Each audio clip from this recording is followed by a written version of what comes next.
ফেব্রুয়ারিতে ত্রয়োদশ জাতীয় সংসদ নির্বাচন। সারা দেশ প্রস্তুত হচ্ছে একটি অবাধ, সুষ্ঠু ও গ্রহণযোগ্য নির্বাচনের জন্য। ভোটের হাওয়ায় কি ভাবছে সাধারণ মানুষ থেকে শুরু করে আগামী জনপ্রতিনিধিরা, সে কথা জানাতে ডিবিসি নিউজের ইলেকশন এক্সপ্রেস ছুটে যাচ্ছে সব সংসদীয় আসনে। আজ সারাদিন আছে সংসদীয় আসন ১৬, লালমনিরহাট ১-এ। স্বাগত সিএসআরএম ডিবিসি ইলেকশন এক্সপ্রেসে। ভৌগোলিক নানা কারণে গুরুত্বপূর্ণ লালমনিরহাট ১ আসন। এই আসনটিতে রয়েছে ৩ বিঘা করিডোর, আছে বুড়িমারি স্থলবন্দর। এছাড়াও সীমান্ত পাড়ের এই আসনটিতে অনেকটা আগে ভাগেই শুরু হয়েছে ত্রয়োদশ জাতীয় সংসদ নির্বাচনের প্রচারণা। এই মুহূর্তে আমার সাথে যুক্ত হয়েছেন এবি পার্টির লালমনিরহাট জেলার সমন্বয়ক এবং লালমনিরহাট ১ আসনের মনোনীত প্রার্থী। আমরা কথা বলবো তার সাথে। স্বাগত আপনাকে। আমরা জানি যে ত্রয়োদশ জাতীয় সংসদ নির্বাচনের প্রচারণায় আপনারা বেশ আগে থেকেই নেমে পড়েছেন।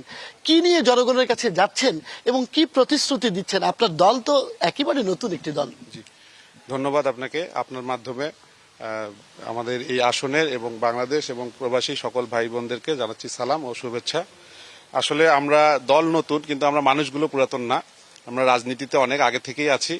তো আমাদের এই মুহূর্তে আমরা মানবিক মর্যাদা, সাম্য, মানবিক মর্যাদা ও সামাজিক সুবিচার, এই ৩ ন্যায়ের ভিত্তিতে আমাদের দল গঠিত হয়েছে। তো আমরা মানব কল্যাণে কাজ করি, মানুষের অধিকার নিয়ে কাজ করি। সেই লক্ষ্যে আমরা সর্বদা মানুষের পাশে থাকার চেষ্টা করছি।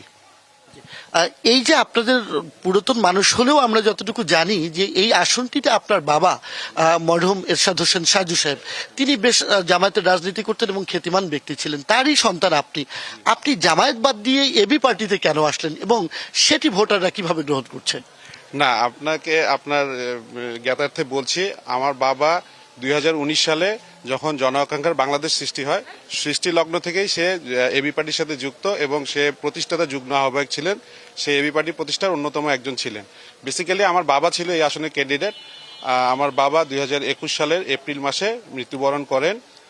তার অত্যন্ত ভালো মৃত্যু হয়েছে এবং আমাদের যে একটা জনগণের যে সাপোর্ট আছে আপনারা দেখতে পাচ্ছেন, এরকম বৈরী আবহাওয়ার মধ্যেও আমি ওইভাবে বলিনি। তারপর আমাদের নেতা কর্মীরা এবং আমাদের শুভাকাঙ্ক্ষীরা সবাই চলে এসেছে। তো আমরা দীর্ঘদিন ধরে মানুষের সাথে কাজ করে যাচ্ছি এবং ভবিষ্যতেও করে যাব ইনশাআল্লাহ। আমার বাবা যেহেতু নেই, আমার দল মনে করেছে, আমাদের এবি পার্টির হাইকমান্ডরা মনে করেছে যে আমার পরিবার থেকে আমি এটাকে ক্যারি করতে পারবো। সেই কারণে আমাকে তারা ইলেকশনের জন্য প্রস্তুতি নিতে পারবে। আমরা যদি এই আসনের অতীত ইতিহাস দেখি, এখানে কিন্তু কখনোই অন্য কোনো দল হয়নি। বিশেষ করে জাতীয় পার্টি এবং আওয়ামী লীগ ৮৬-এর পর থেকে এই আসন ধরে রেখেছে। এবার কেন মানুষ আপনার দলকে বেছে নিবে?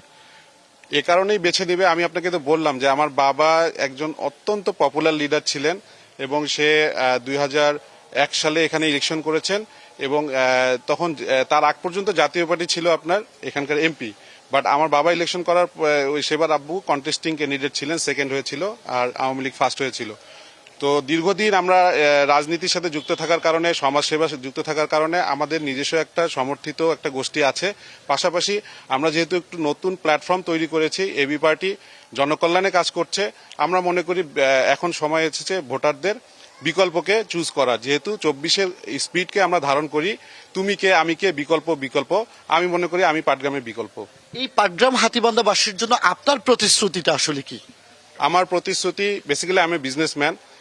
সো আমি জানি কিভাবে ইনভেস্টমেন্ট করে আপনার এখানে আপনার যে আমাদের যে বিশেষ করে যুব সমাজ যে আছে, বেকার যুবক যে আছে, এটা একটা বড় সমস্যা।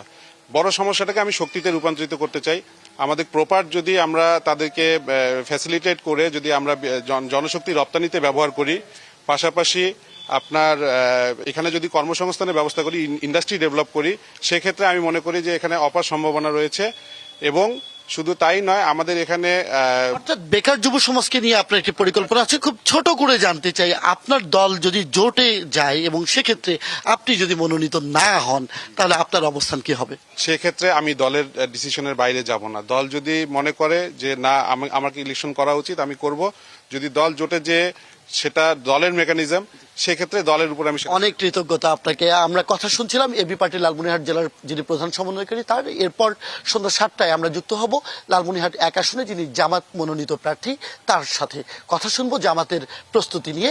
থাকুন সিএসআরএম ডিবিসি ইলেকশন এক্সপ্রেসের সাথে।